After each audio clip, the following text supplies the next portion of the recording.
had the sense that my work was like pouring water into a bathtub that had a giant hole ripped in the bottom. That water rushing out helped put Donald Trump in the White House. To me, it was the driving force behind it, because if you look at that list of states we just went through, why does that list of states sound so familiar? It's because those are all the swing states that Trump needed to win and did win. And unfortunately, what we did to those manufacturing jobs, we're doing to other jobs throughout the economy. How many of you have noticed stores closing around where you live here in Iowa? And why are those stores closing? Amazon, that's right. A number of years ago, you might have said Walmart. Walmart's like a tank that came in and just started running over mom and pop retail stores. But now we have Amazon that's more like a spaceship. It's like hovering over the whole thing. So Amazon soaking up $20 billion in business every year, closing 30% of our stores and malls. I was just in Oskaloosa this morning, and that mall just lost its JCPenney. And you know, when a mall starts going dark, that mall can go from being fun to eerie very, very quickly. Most common job in the economy is retail clerk. The average retail clerk is a 39-year-old woman making between $8 and $12 an hour. So when her store closes, what's her next opportunity? It's a rhetorical question. We're not really sure. Though unfortunately, a lot of people are finding out right now. How much did Amazon pay in taxes last year? Zero. So that is the math. 20 billion out, spaceship style, zero back, 30% of your stores and malls close. You see these changes around you, but they're more pervasive than most of us realize. When you all call the customer service line of a big company and you get the bot or software on the other end, you probably do the same thing I do, which is you pound 000, say human, human, representative, representative, human, human. Pound those buttons until you get someone on the line. Raise your hand if that's what you do. Oh yeah, we all do that. That software is miserable. We're all like, there's a human working for this company somewhere, and I'm going to find them. But in 2 or 3 short years, the software is going to sound like this. Hey, Andrew, how are you? What can I do for you? It'll be fast, seamless, efficient. You might not even know it's software. What is that going to mean for the 2.5 million Americans who work at call centers right now making $10 to $14 an hour? How many of you all know a truck driver here in Iowa? My friends in California are working on trucks that can drive themselves. They say they're 98% of the way there. A robot truck just transported 20 tons of butter from California to Pennsylvania 3 weeks ago with no human intervention. Why did they choose butter for this maiden voyage? I don't know. But if you Google robot butter truck, you will see the story pop up. And at the end of the route was a giant stack of pancakes, as far as the eye can know. I made up the pancakes. But everything else is true. What will these self-driving trucks mean for the 3.5 million truck drivers in our country, or the over 7 million Americans who work at truck stops, motels, and diners that rely upon those truckers getting out and having a meal every day? How many of you have been to Iowa 80 in Davenport? Yeah, me too. They say 5,000 people stop there every day. How many people will stop at Iowa 80 when the trucks no longer have drivers? We're going through the greatest economic and technological transformation in the history of our country right now. Experts are calling it the fourth industrial revolution. When's the last time you heard a politician say fourth industrial revolution? 3 seconds ago, just now, yeah. And I'm barely a politician. My wife can vouch for the fact that I never intended to run for president. If she thought I was going to do this when we were dating, she would have run the other way.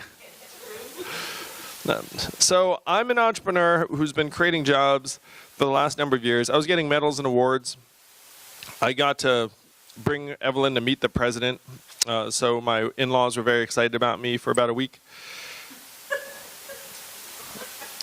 But I felt like my work was not actually doing the trick. And then Trump wins, and then I go through the numbers and I see, okay, I get it. We're going through this epic economic transformation. We're scapegoating immigrants for problems immigrants have very little to do with. Because when you go to a factory in Michigan, you don't find wall-to-wall immigrants doing work. What do you find? Wall-to-wall machines and robots doing the work. And you don't think about what's happening to your malls and stores as automation, because it's not like a robot showed up at the store and is like, I'm going to take your order. But Amazon is what closed that store. And if you go to the Amazon Fulfillment Center, what do you see?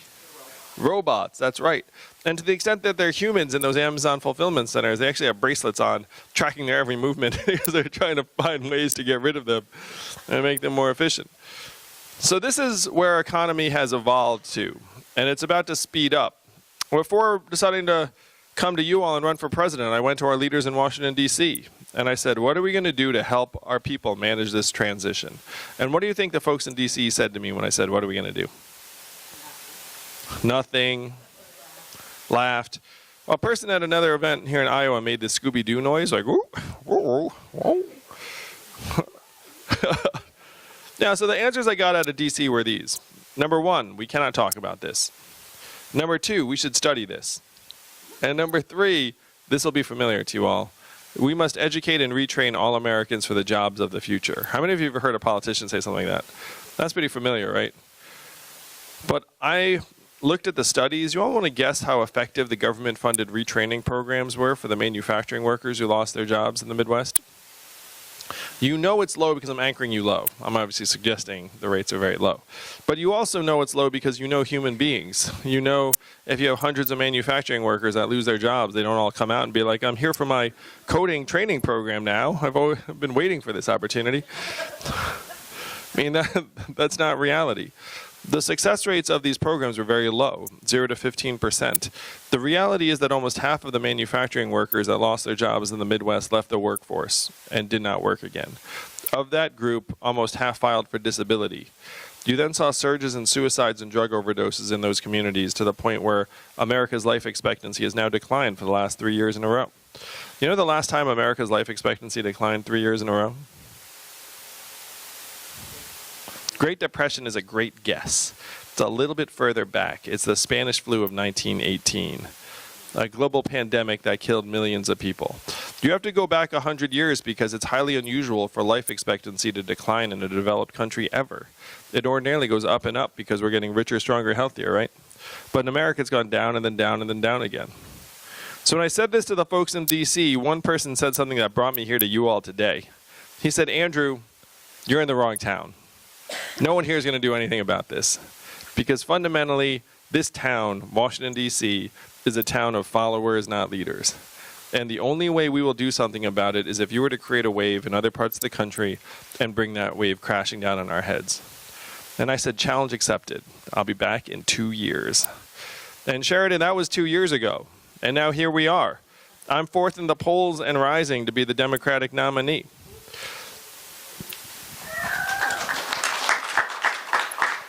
We raised $16.5 million last quarter in increments of only $35 each. So my fans are almost as cheap as Bernie's.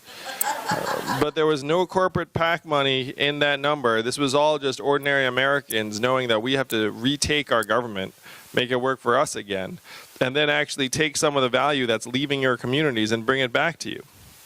So if you've seen the ads, you've seen that I have this very dramatic proposal, which is to give every American $1,000 a month. Raise your hand if you saw that.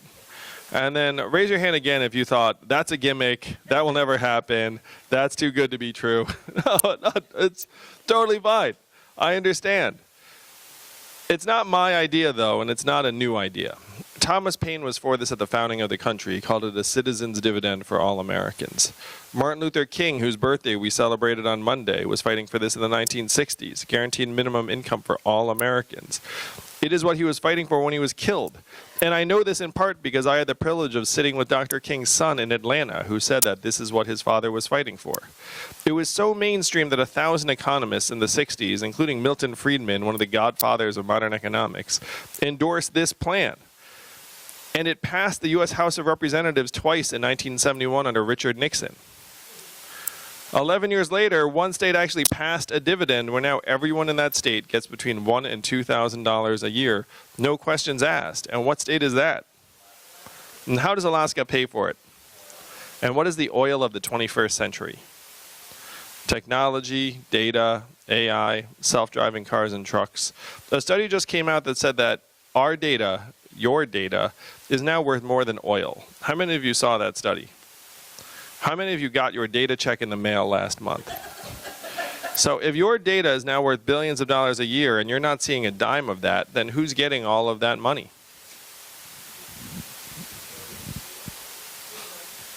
Google, Amazon, Facebook, Apple, the trillion-dollar tech companies that are paying zero or next to zero back into our country. How many of you all are parents like me and Evelyn? If you're a parent, you've had this sinking feeling over the last number of months or days or years that we're leaving a future that is less stable, less secure, and less prosperous for our kids than the lives that we have led. The reason we feel that way is because it's true. If you were born in the 1940s in the United States of America, there was a 93% chance you were going to be better off than your parents were. That's the American dream. That's what brought my family here. That's what we all aspire to for our families. But if you were born in the 1990s in the US, you're down to a 50-50 shot, and it's declining fast. That's why we feel the way we do. That's why our kids are so anxious about their future. That is why Donald Trump won this state, the purple state, by almost 10 points. Is that if you look around and you genuinely do not feel excited about your kid's future, then you're willing to go to great lengths to try and make changes. So how are we going to rewrite the rules so that we're actually excited about the future we're leaving for our kids?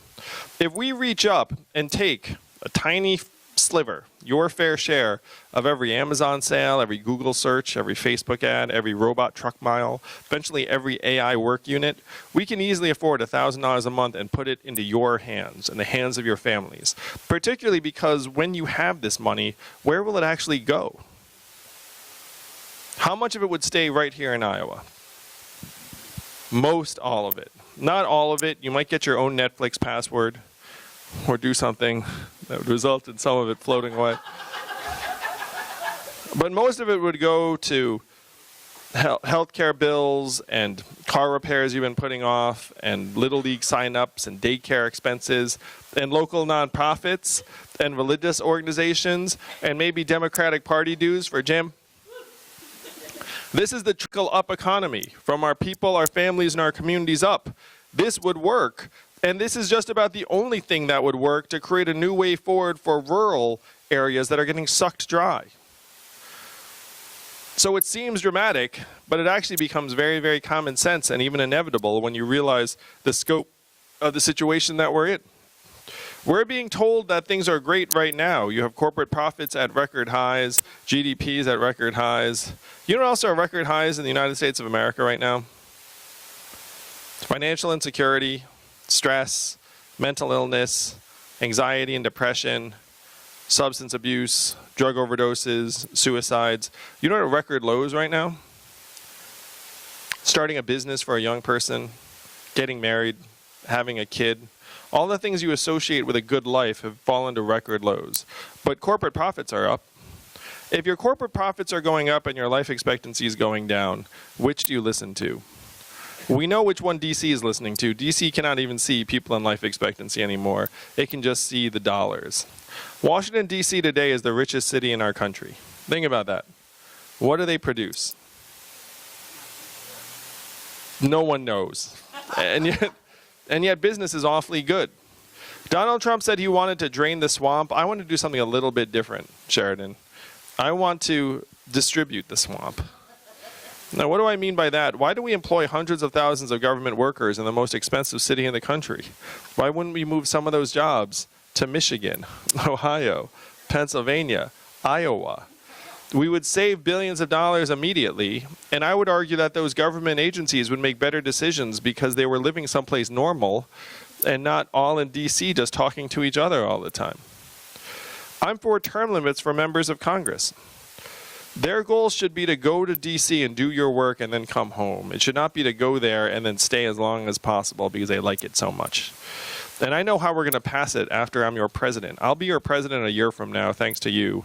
And then I will go to the members of Congress and say, hey, 12-year term limits make you more responsive to the American people. But current lawmakers are exempt. Do you think they'll pass that? They'll pass that the next day. They'll be like, we do this for the people. Because they're exempt. They're like some kind of super grandfathered in legislator. So they'll be like, look at thee. I'm like the immortal legislator. But then eventually they'll lose and get sent home too. And then you'll wind up with a legislature that actually turns over in a reasonable time frame. And we won't have this sinking feeling that these politicians are more keen on keeping their jobs than trying to solve our problems. So here are big ways that we can actually get the government working again and responding to us. But the most crucial thing is to actually get this value that we're generating in our economy and making it actually help our families and communities. Right now we have these economic measurements that are telling us how great things are, but we know things aren't great because our way of life is actually deteriorating. And I know how bad the measurements are because of my own family. My wife is at home with our 2 boys every day, one of whom is autistic. How much is her work valued at in our current economic measurements? Evelyn gets a 0, as does every other stay-at-home parent in the country. How about caregivers taking care of ailing loved ones? How about volunteers and activists trying to do something positive? How about coaches and mentors investing in our kids? 0. 98% of artists? Unfortunately, that's a 0. You know, increasingly, and this is something that may be close to home, local journalists are getting zeroed out. Almost 2,000 local newspapers have gone out of business over the last number of years, months, and 200 counties in the U.S. no longer have a local paper at all. You know what doesn't work as well if you don't have local news? Democracy. Because how can you vote on what's going on in your community if no one's actually even covering what's going on in your community? These are the things that we are supposed to value the most in our lives, our families, our communities, our democracy, but they're getting zeroed out one by one by one. And the reason they're getting zeroed out is because our country has been collectively confused to think that economic value and human value are the same things. And this is what we have to dispel on February 3rd. We have to let our fellow Americans know that we all have intrinsic value as Americans, as citizens, and as shareholders of the richest country in the history of the world. I'm not running for president because I dreamt about being president of the United States. These are not the conversations in the Yang household. My parents were never like, you're going to be president someday. They were like, you're terrible. Go clean your room. I'm running for president because, like many of you here today, I'm a parent. I see the future that is ahead for our kids, and it is not something I'm willing to accept. They deserve better. I will give them better, but I need your help to make this case to the rest of the country on February 3rd. Instead of measuring our economy by these corporate profits and pretending that the corporate profits actually enhance our way of life, as your president, I will measure our economic progress by how you are doing. Instead of GDP, we should be using health and life expectancy, mental health and freedom from substance abuse, proportion of Americans who can retire in quality circumstances, income and affordability, childhood success rates, clean air and clean water. These are the real measurements of our country's progress, and if we use them, what would we see? That we're in a mental health crisis, that we're in a wellness depression, that we're in a civic engagement depression. I will present these real numbers to you and the rest of the country every year at the State of the Union so we can see how we're doing. I'll be the first president to use a PowerPoint deck at the State of the Union. If you like that, this is definitely the campaign for you. If you don't like it, you'll grow to like it after I do it a couple times as your president. So this is how we humanize the economy and get it working for us again. There really is no other way. This winner-take-all economy is accelerating to, frankly, unprecedented levels. And Iowa is ground zero for these changes. You have seen them over the last number of years. It started on your farms when they went, consolidated, and mechanized away a lot of those jobs. Then it went to your factories, blasting away 40,000 manufacturing jobs and shuttering a lot of towns. Now it's on your main streets, shutting 30% of your stores and malls. You have to stop it before it gets to your highways. This is it, Iowa. We have this chance to try and have people become more important than money and let people know throughout the country that it's not that we all work for the economy works for us. We don't work for the machines work for us. That is what we have to restore. We have to restore it on February 3rd, and we need your help to do so. Donald Trump's our president today because he had a very clear message. He said he wanted to make America great again. In response, America's already great. Remember that? Yeah. It's been a long 3 years, I know, but it's now coming to an end. That response did not go over well for a lot of Americans because the problems do exist. We have to acknowledge the problems and their depth and their severity, but then we need solutions that will actually move our country forward. We can't act like Donald Trump is the cause of all of our problems. He's a symptom of a disease, and it's up to us to cure that disease.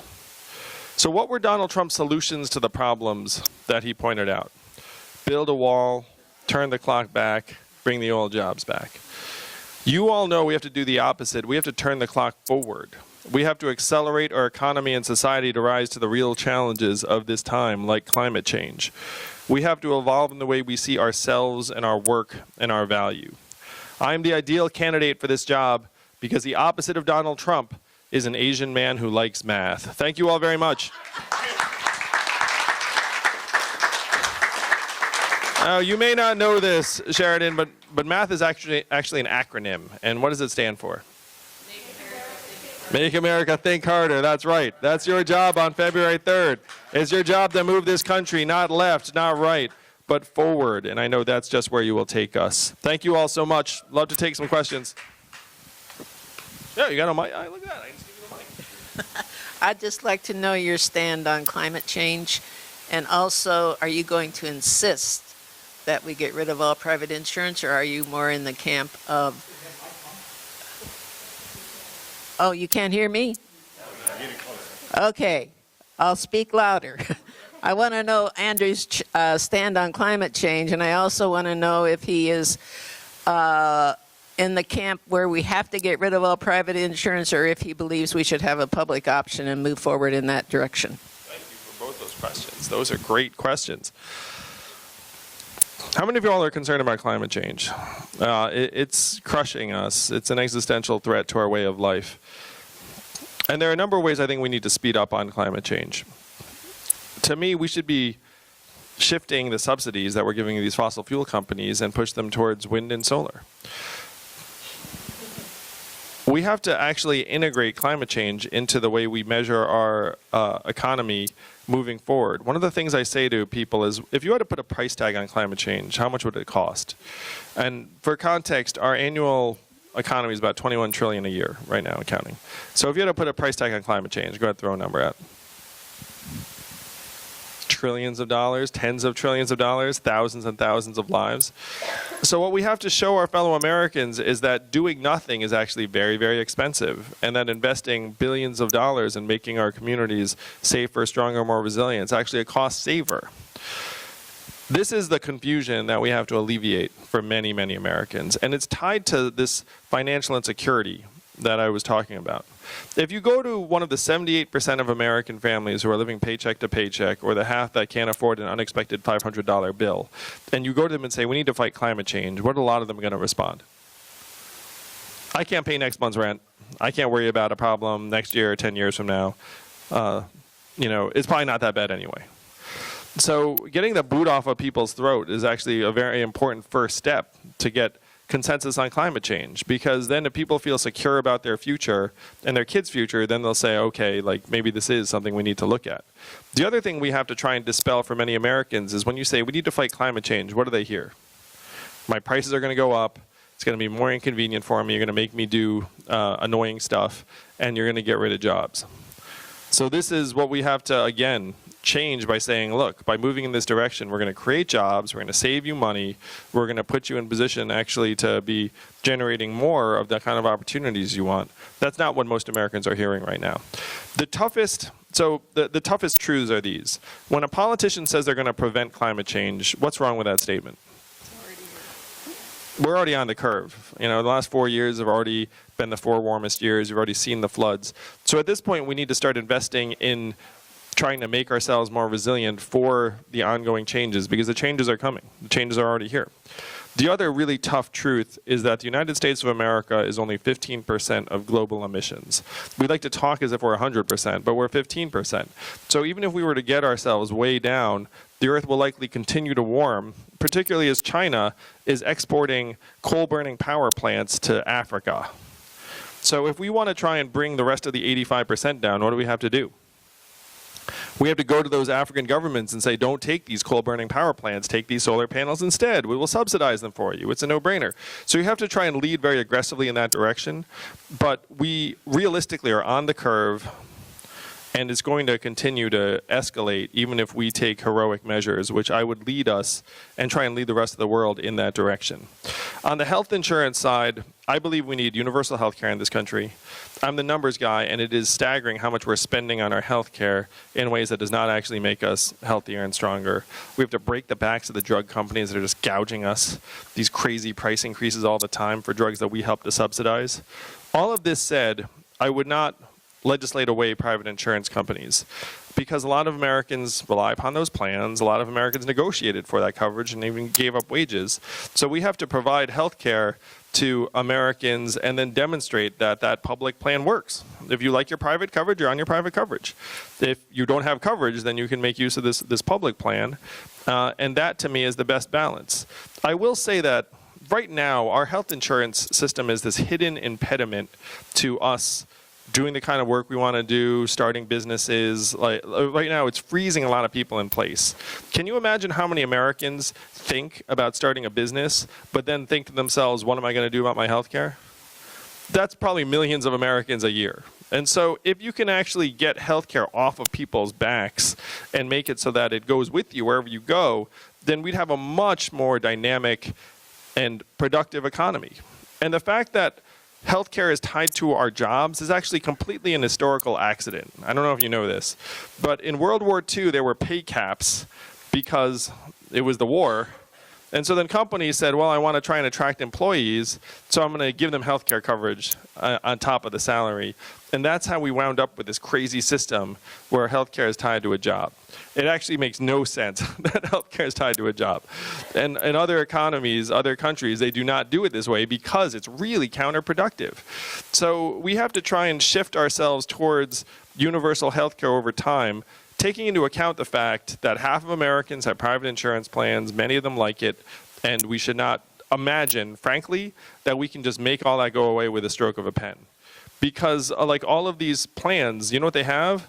Like people that love them, employees, like all this stuff. You can't magically reshape 18% of the economy with, frankly, like, you know, a bill or a law. Like if you tried to do that, it would actually be very, very problematic.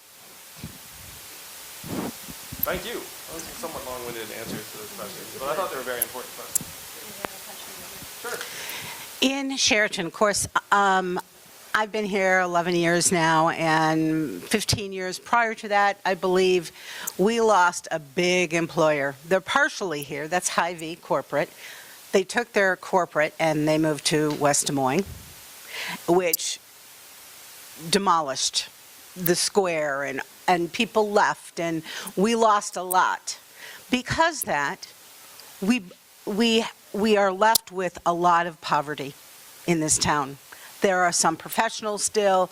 There are people who are making it, barely. But if you go around this town, you're going to see 5 blessing boxes. I don't know if you're familiar with what blessing boxes are. They're places for people to drop off food and for people to take if they need. And in this town, we have 3 food pantries. 3. And we're still not making it. One is in the middle school, one is in the high school, and one is a general food bank. We're a town of less than 4,500. Is that where we're going? Or how do you foresee a way for us to make that change forward to? Well, thank you so much for that context. I did know about the Hy-Vee. My team briefed me and let me know what the context was here. And it's heartbreaking that you have so many people, frankly, like going to the pantry and figuring out what they're going to eat based upon what happens to be at the pantry. We have all this food insecurity in this country. I have been to the richest parts of this country. I've been with some of the richest people, honestly, and I've been around some of the poorest. And what we have to do is try and balance the economy out. The fact is, if you were to go to some of like the truly extravagantly wealthy people in this country, like they would not notice if there was like a bigger tax in their business or like these things. Because their wealth is so vast that it really would not touch their lives. And then there are people right here in Sheridan that are just scrambling to get by and making ends meet. And it's not necessary in the richest country in the history of the world. We're up to $21 trillion a year GDP and growing fast. The problem is that those gains are not being felt in places like Sheridan, because we have right now, again, this very market-driven economy where it's like, well, if you're poor here, then you're out of luck. You know why you're out of luck? Because you're not a Wall Street bank. Remember 12 years ago, this financial crisis, the Wall Street banks found themselves in trouble. And so we had a choice, either give the banks $4 trillion or keep Americans in their homes. And which do we choose? The banks. Would you have voted for that? Me neither. None of us would have voted for that. And I saw this happen, and it really, frankly, disgusted me. I was like, I can't believe that's the choice we just made. And that choice is a choice, frankly, we've been making every day since then. Like, there is so much wealth in this country that is not finding it into our hands. It's one reason why, to me, the most efficient way we can help provide a way forward for the people who are struggling here in Sheridan is just by saying, look, we're going to put straight money into your hands. If we put straight money into your hands, how much of that goes to local nonprofits? Probably a significant amount of it, because people here are very, very helpful, very philanthropic. Like, we can actually charge up your community by taking some of the resources that are leaving and bringing them back. If you wait for like Hy-Vee to like relocate here, obviously that's not happening. You wait for some new company to get started here, it's not happening. When I talked about the plan of just putting money into people's hands, I did this at the state legislature in Des Moines, and someone came to me and said, this is the only thing I've heard that would actually work for rural towns in Iowa. Everything people are talking about will not work, except what I'm describing. And I know because I've been in the rooms with all the other plans, and the other plans, I'm for rural broadband, but I'm not going to pretend that rural broadband all of a sudden is going to bring prosperity and vitality and new jobs to a town. It's just high-speed internet. I mean, that doesn't like magically create jobs.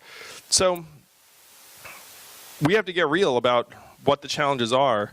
And my proposal as your president is just to put the value that's leaving your town and put it back into your town.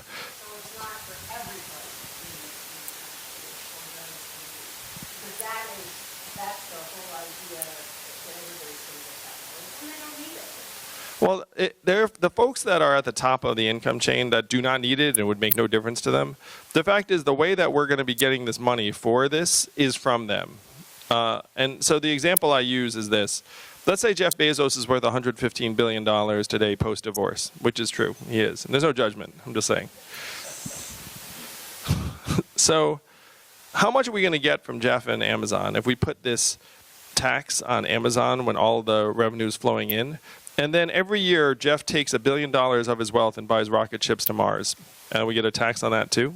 So we're talking about getting taxes from Jeff Bezos of hundreds of millions of dollars a year, which I think is appropriate. I think we'd all agree that his $1 trillion company paying zero is inappropriate.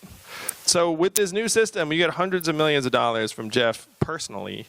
And then if you try and send Jeff $1,000 a month to remind him he's an American, then it's like immaterial. And so to me, like, this is how we balance it out. The fact is the vast majority of Americans are in a situation where $1,000 a month would be very, very helpful. The vast majority of Americans are in a situation where $1,000 a month would go right back into the economy. Because if you're living paycheck to paycheck and you have this extra cash, where's it going to go? It's going to go right into the things that you need and that make your Main Street economy stronger every day.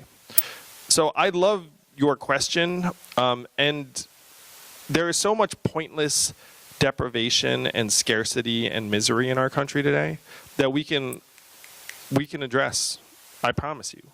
All we need to do is get enough Iowans to present this vision to the rest of the country on February 3rd, and it will spread like wildfire.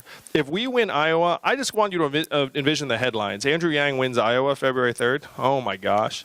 That's going to be like...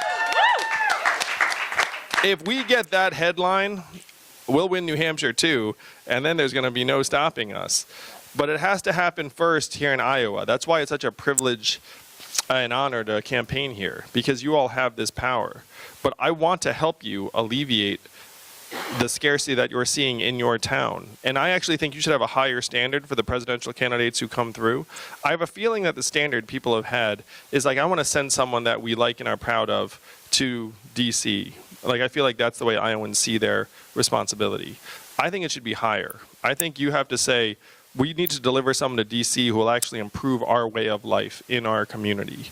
That is the standard I want you to hold me to. I believe you should hold all of us to that.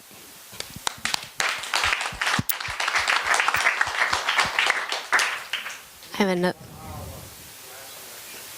What's that? Yeah. No, you didn't. I have another question here. Okay. Sorry. This question couldn't be quick. One of the things that's bothered me about the situation with Donald Trump is what he has done with our world situation with our friends in Europe and other places. And that's, to me, that's what really hurts our country in the future. We have to get along with them. Thank you for the question. I couldn't agree more. It's painful for most of us how our standing in the world has declined because Donald Trump has trampled on our historic alliances and partnerships. The thing that's most relevant now, 75% of Americans want nothing to do with war with Iran. So why were we at the brink of war with Iran? In our Constitution, it says that's an act of Congress to declare war. What the heck happened to that? That Congress gave that authority to the executive branch in 2001 and said, we want nothing to do with it. As your president, I would tear up the AUMF and say, look, Constitution says it's for you to declare war. I'm certainly not going to be a person who goes around starting wars the American people want nothing to do with. So Congress should retake this constitutional authority. I would then rebuild our partnerships and alliances around the world, let people know that we're open for business again, let Iran know that we want nothing to do with elevating hostilities. We want a diplomatic solution to try and make sure that they do not become a nuclear power. And frankly, become a figure on the world stage that people are able to breathe a sigh of relief about, because I'll be this massive contrast to our current president. And on the international stage too, I'm going to tell you guys a little bit of my family background because it might be interesting. My parents immigrated to this country in the 1960s as graduate students. My father got a PhD in physics. So as a kid, I thought that everyone's dad had a PhD. I would go around being like, what's your dad's PhD in? And then one day someone was like, here's what his PhD is in. I was like, oh no. So I learned. But the American dream has been very, very good to me and my family. It's one reason why I want to give back. But imagine the signal it sends to the rest of the world, where my father grew up on a peanut farm in Asia with no floor, and then I became president. That would be a very, very powerful message to the rest of the world that America's ideals are still sound, and that there's still a place in this world for an America that actually leads based upon our values.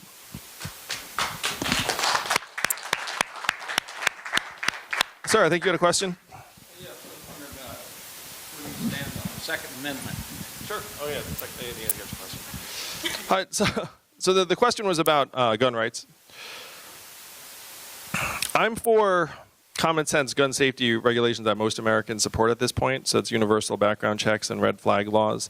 At the same time, I do not think anyone should pretend that law-abiding gun owners are not going to have their guns. There are 300 million firearms in this country, and it's going to be like a very, very significant number of guns in this country for a long time to come, likely forever. To the extent that we need to, in my mind, work together on some of the gun violence issues, it's to come clean and say, look, almost 2/3 of gun deaths are suicides. That the problems that we're talking about with gun violence are not that necessarily that someone's going to go out and pose a danger to people out the community.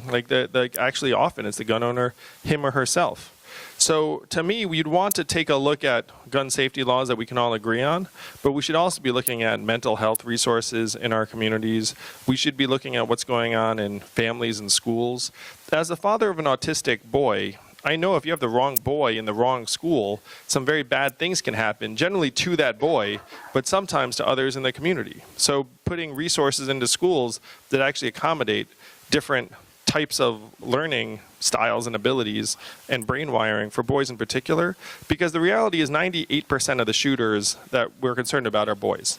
We have a boy and men problem in this country in that our schools are having a hard time turning boys into strong, healthy young men. And sometimes that is resulting in problems that are associated with violence. And so to me, you can't pretend like it's all guns. You have to try and attack issues at every point in the chain, because It's families, it's schools, it's mental health, it's people feeling they have no future because their town's opportunities are drying up. These are things that we need to try and alleviate at every stage. And then in that context, I believe that we'd see real declines in the gun violence that people are concerned about. But home invasions, we have a culture that's different, perhaps in Australia or New Zealand or somewhere like that. And there's approximately probably 100 home invasions every year, maybe where armed people come into people's houses. And there are armed citizens, and most of the cases that I've read about that have had firearms, and they have actually prevented maybe one, maybe several people in the house from being shot. I am not sure about those statistics, but I will say if you're a law-abiding gun owner and you have your gun in your home, then you will have your gun in your home. And if it's for protection and that's what you use it for, then that's what you'll use it for. See, there's been a broad debate about that with Beto O'Rourke, Hillary Clinton. I'm coming after the gun. We're coming after the gun.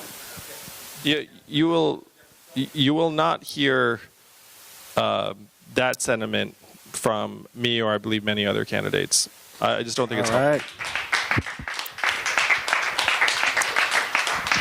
Give it up one more time for the next president of the United States, Andrew Yang. Thank you very much. Thank you, Sheridan.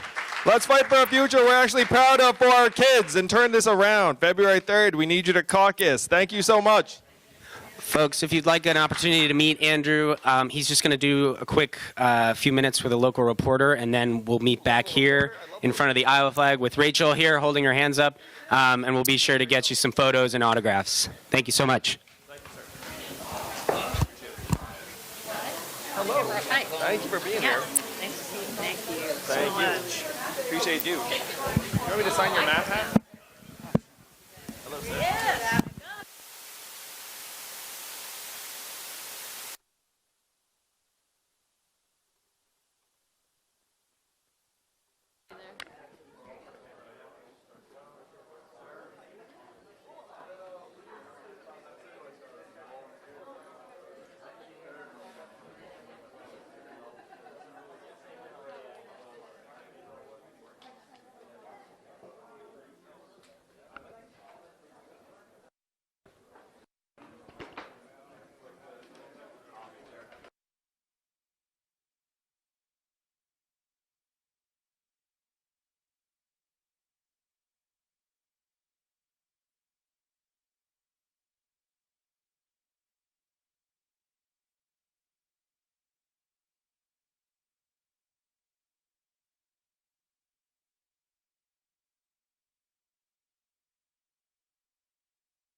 I think you were the one who was very enthused during. Can I butt in?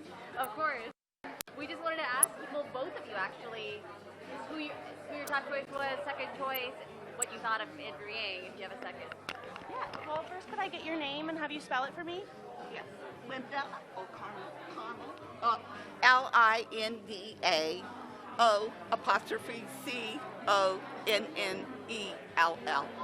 Thank you, Linda. You can just take one step back for me. Uh-huh. Perfect. So did you already familiar with Andrew Yang, or were you just here to learn? I came here today because my neighbor wanted to hear him and she doesn't have a car. I think I saw you nudge her a little bit when he was talking about the freedom dividend. If he wins, would you be encouraging her to spend the money on getting a car? Yes. Who's your top choice right now? My top choice before I came was Pete, and it was between Pete and Warren. My husband is all out for Warren, that's why he's not here. But Andrew moved up to second place. And who's first now? Still Warren, maybe. But So Yang beat Pete yes, just from seeing him here today. yes. How many candidates have you seen visit your town? My town, this town, he's only the second one. And then, The other one was Cory Booker. and what? Wrong. Delaney early on. Before Delaney announced he visited here. Okay. But I've seen Warren and Warren Biden and Bernie personally. And what does it mean to you to interact with them personally and to see them face to face? It's great. I love it. I didn't grow up in Iowa, so I only lived here 15 years, and my state didn't have caucuses and, anyway, nothing like this, where you got to meet the candidates and actually hear what they're saying, and, it's really exciting.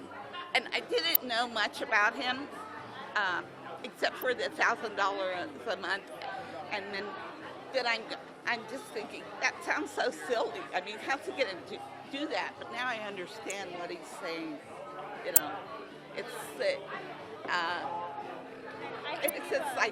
It's exciting. I heard you laughing a lot during the speech. How important is it to you that a candidate has a good sense of humor? Well, very important, very important. And I like his style because sometimes I feel like some of the candidates are lecturing us or are not, they think we're not smart enough to get it or something like that, So I thought that he was very down to earth and made it fun to listen to.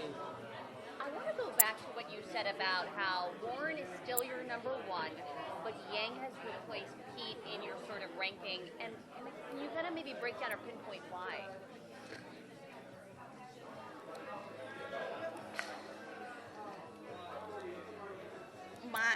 I don't know.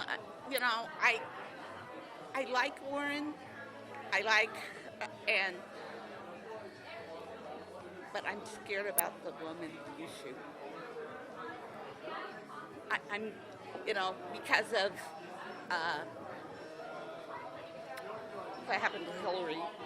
Warren is totally different than Hillary. I understand that too, but I still know a lot of people that'll say we don't want a woman president. And so, you told me, so repeat again who your number one choice is right now if you had to caucus today? It might be Yang. I'm a precinct leader, so I'm supposed to stay open-minded. And can you just maybe break down why Yang has kind of climbed up for you, possibly surpassing even Buttigieg or Warren for you? Just because I now understand I just haven't heard him and his plan that much. So now I understand it. It makes more sense to me. And I like his sense of humor and his personality. I just think he's a great guy.